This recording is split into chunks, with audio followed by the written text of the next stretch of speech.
Hi, this video is an introduction to sequence.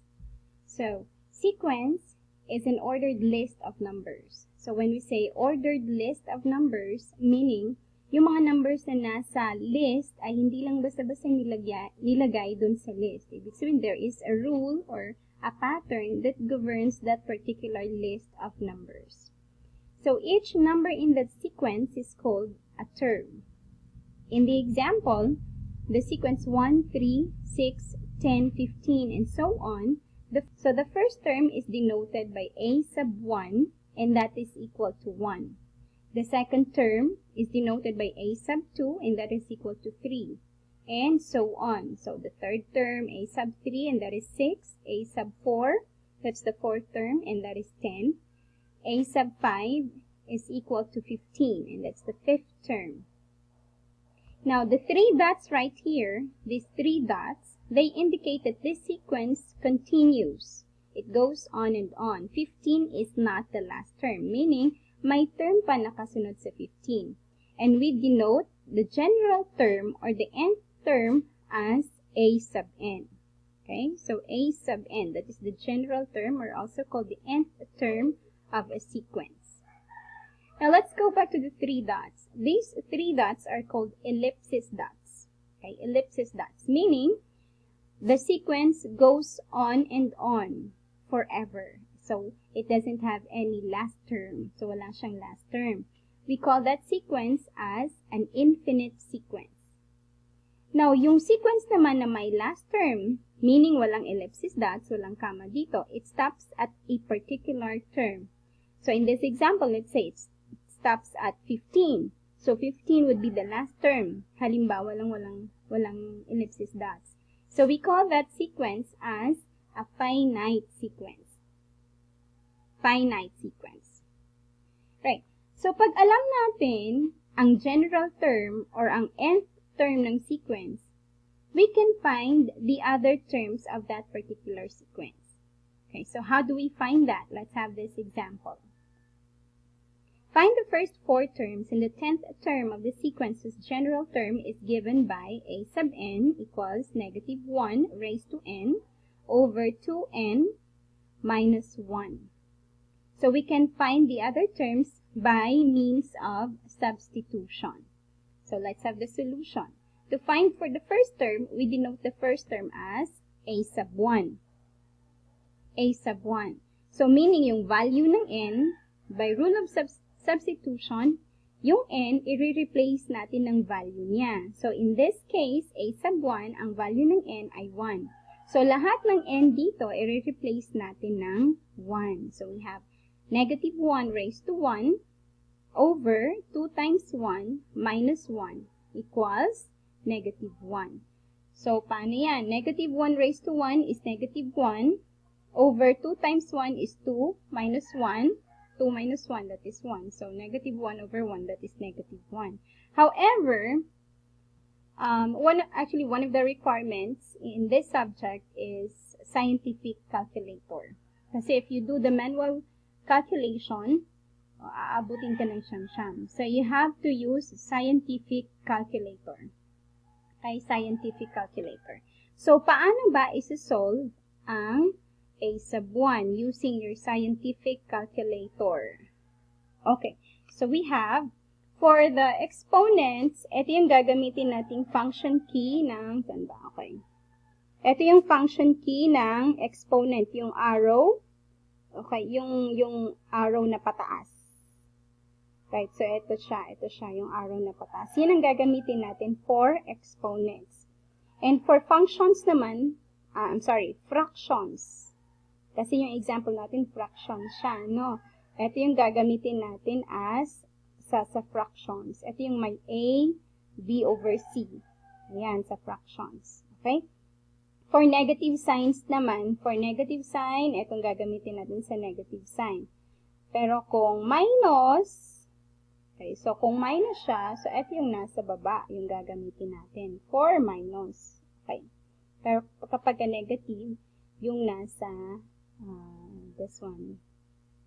Saan ba yun? Oh, ito, yung negative. And bear in mind, yung scientific calculator, meron din siyang parentheses, ha? ito yung parentheses, gagamitin natin yan for groupings. Okay, for groupings. Halimbawa, i-group natin yung numerator at saka yung denominator. Okay, so let's have negative 1. Ito muna. Negative 1 raised to 1. This is the numerator. So, i-group natin siya. Lalagyan natin ng parentheses. Gagamit tayo ng parentheses sa numerator. So, open parentheses. And then, another parentheses for this. And then, we have negative 1. Close parentheses, ito siya. And then yung exponent, and then 1. And then we add a close parentheses para sa grouping natin ng numerator. So, magiging ganito ang itsura niya. Oh. Okay? So, yan yung numerator natin. Then next, this is numerator, ilalagay natin ang denominator gamit ang function na this function. Itong gagamitin natin na function. Okay? So, ito na yung kalabasan niya. Okay? So, notice, meron siya dito. Saan ba yun? O, ayan. So, that indicates na magsisimula na ang denominator mo. Okay? So, since it's your denominator, mag-grouping ka ulit, lalagyan mo ulit ng parentheses. Okay? So, open parentheses. And then, we write our denominator. So, that's 2 parentheses times 1 parentheses, close parentheses, and then minus 1. That's the end of your denominator. So, magku-close parentheses ka. Close parentheses. So, ang magiging itsura niya ng denominator mo, ito na. Okay? And then, you press enter or equal sign. And see, the answer is negative 1. Okay, the answer is negative 1. Okay, so this one is the answer. Alright, negative 1. So, let's solve for the second term, a sub 2. So, a sub 2, again, substitution lang. I-replace natin yung n, itong n dito, at saka ito, i-replace natin yan ng value ng n, which is 2. So, we have negative 1 raised to 2 over 2 times 2 minus 1 equals 1/3. So, let's check in our calculator. So, one technique is that when you already have this in your calculator, huwag nyo i-delete agad. Okay? Kasi ang gagawin nyo para madali, hindi nyo na mano-mano na i-input na naman yung mga numbers dyan. Anyway, ang mag-change lang naman ay yung value ng n. Okay? So, what we do is, click on replay button. Ito, replay. I-replay yan. So, babalik. Okay? Doon sa pinaka-umpisa, ang mag-change lang naman kasi itong value ng n. So, itong 1 dito, magiging 2 na ngayon. Okay? So, yung exponent, magiging 2. So, i-change lang natin yan. Gagamitin natin yung replay button ng calculator. So, instead na 1, lalagay natin ang 2. Okay? And then, ito din dito, 2 times 2 sa denominator. Re-replace natin yan ng 2. So, ang magiging itsura niya, ganito na. So, yan ang exponent, naging 2, at saka yung 2 times 1, naging 2 times 2. Okay? And then, you click equal. And so, ayan na ang result niya.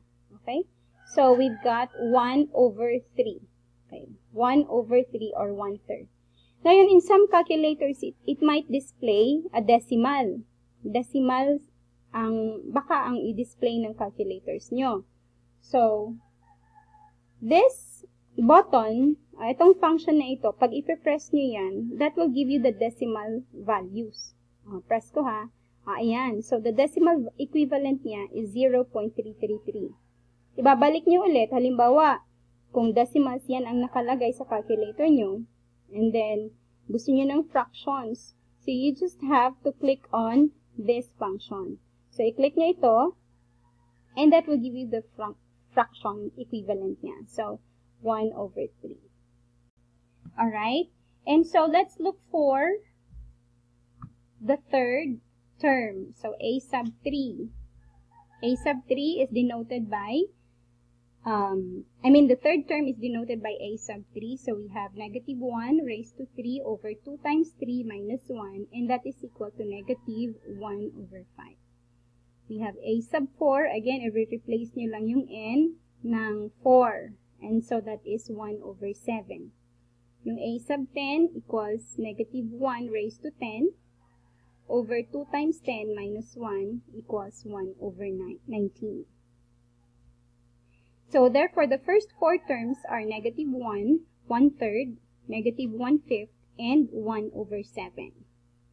The 10th term is actually, 1 over 19. Okay, 1 over 19. The 10th term is 1 over 19. Study tip. Kanina, or dito sa general term natin, we have negative 1 raised to n. Actually, ito siya, yung negative 1 raised to n.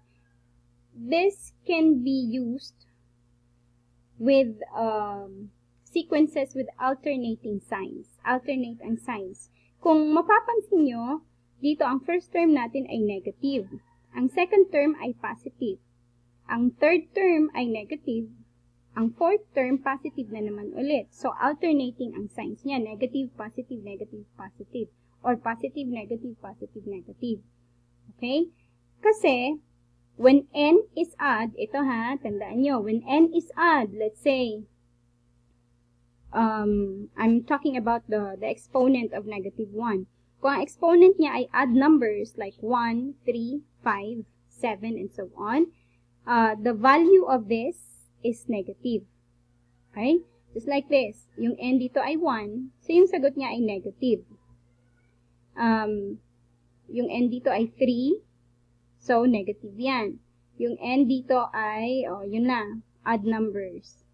Kapag ka-even numbers naman ang exponent ng negative 1, even numbers, example 2, ang value niya magiging positive. Let's say dito, 4, even number, so positive na naman. And we have 10 even numbers, so we have a positive value. Okay? Let's try this. Find the first three terms of the sequence whose general term is a sub n equals 5n plus 6. You can pause this video and you can try to answer. You can try to find the first three terms, and you can play this for the answer to this exercise. Okay, so the first three terms of that sequence is, the first term is 11, the second term is 16, the third term is 21. Next, if we are given the terms of the sequence, we can actually find the general term or the nth term. And we can do that by looking for a pattern. Okay? We look for a pattern. Example, find the general term of the sequence 1, 8, 27, 64, 125, and so on. So in this case, isusulat natin pa isa-isa yung mga terms at saka yung values ng n. So in this table, we have the values of n. So yung first term, n is 1, and that is 1. Yung second term, n is 2, and that is 8. Yung third term, n is 3, and that is 27, and so on hanggang 125. Now, in looking for a pattern, you need to establish a relationship between your n, and the pattern, okay, and the values. Right? So, in this case, we have yung 1 is 1 cube. Yung 8, in terms of 2, so that's 2 cube. Yung 27, in terms of 3, so that's 3 cubed. And so on hanggang 125, so that's 5 cubed. And so, we have, as you can notice, our base here, 1, 2, 3, 4, 5, they are actually the values of n. Okay? And so, therefore, we can have n cubed. So, yung common dyan, isusulat nyo na lang. So, that's cubed. And so, the general term is a sub n equals n cubed. Letter B. We have the sequence 1, 1/2, 1/3, 1/4, 1/5, and so on. So by looking at the sequence, we can know, we can actually guess the next term. It would be 1 over 6. Pero paano yan? So ano ba ang pattern niya?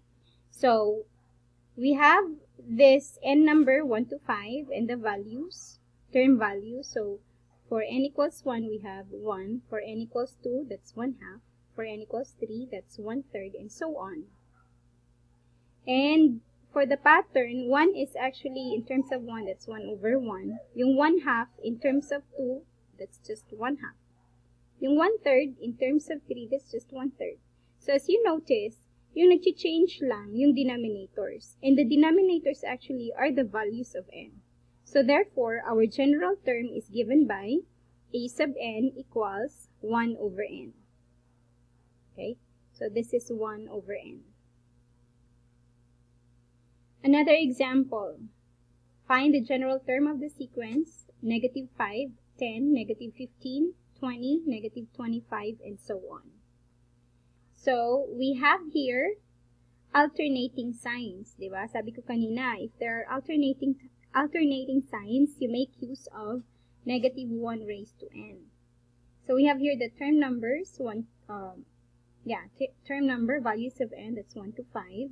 And then we have the value of the term. So, first term is -5, second term is 10, and so on.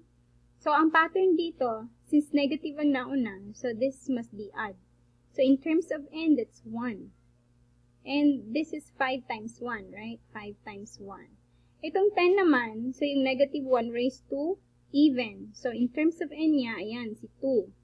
Okay? And 10 is actually 5 times 2. Okay? 5 times 2.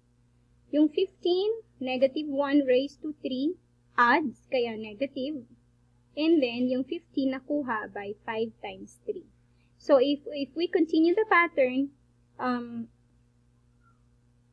we notice that yung exponent ng -1 are just the values of n. Okay? And then, these are multiples of 5. Multiples of 5. So, that's 5 times 1. This is actually the n. 5 times 2, ayan, yung n niya ay 2. So, therefore, our pattern or our nth term is given by a sub n equals -1 raised to n. Kasi ito yung mga nag-change, oh. Ang nag-change yung exponent ng -1 at saka yung imo-multiply sa 5. And they are actually your n. So, we have -1 raised to n. Yung 5 common, kaya isusulat na lang siya. Times 5 times n. Okay? So, the general term is given by a sub n equals -1 raised to n times 5n. So, you can try this. Find the next term and the general term for each of the following sequences. So, letter A, 1, 4, 9, 16, 25. We have letter B, letter C. Okay? You can pause this video and you can try to solve. Right, so the answers for these exercises are the following. So, sa letter A, the next term, find the next term. So, the next term is 36. The general term is actually a sub n equals n squared. So, these are just squares of n. Okay, so 1 squared, 2 squared, 3 squared, 4 squared, 5 squared. And letter B, the next term is, ayan, alternating sign siya. So, this one is positive. Yung sunod niya, negative. So, -18. So, paano yan? These are multiples of 3. Okay, multiples of 3. So, the general term is a sub n equals -1 raised to n plus 1. Bakit n plus 1? Kasi it starts with positive. It starts with a positive number. So, kaya dapat mag-i-even siya. So, para maging even, mag-a-add tayo ng 1, n plus 1. And so, these are multiples of 3. So, 3 times 1, 3 times 2, 3 times 3, and so on. Yung letter C naman, the next term is 12. 12. Bakit? It's diminishing, pababa siya, no? By 4. Pababa siya ng by 4. So, the general term is a sub n equals 32 minus 4n. Bakit 32? Kasi yung first term niya is 28. So, para yung general term natin is -4. 5 minus 4 times n. So this is n equals 1. So 4 times 1 is 4. So it should be 32 minus 4 para makuha mo yung 28. Right? So that's it for this lesson. So this is just an introduction to sequence. Thank you very much for watching. Don't forget to subscribe. Have a good one.